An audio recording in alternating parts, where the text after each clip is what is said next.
आपलं ठाणं हे तर शिवसेनेचं खणखणीत नाणं आहे. हे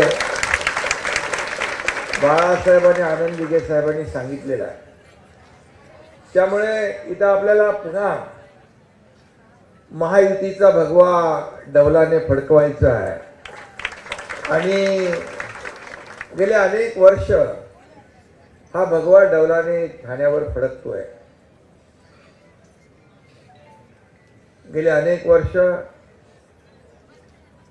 अनेक लोकांनी प्रयत्न केले, परंतु हा ठाण्यावरचा शिवसेना प्रमुखांचा आणि धर्मवीर आनंद दिघे साहेबांच्या मनातला भगवा कुणी उतरू शकलं नाही आणि कुणी उतरवू शकणार नाही. आणि म्हणून मी सांगतो, येत्या 15 तारखेला निवडणुका होतील जानेवारी, आणि 16 तारखेला गुलाल आपणच उधळणार, भगवा आपणच फडकवणार. ही काळ्या दगडावरची भगवी रेघ आहे.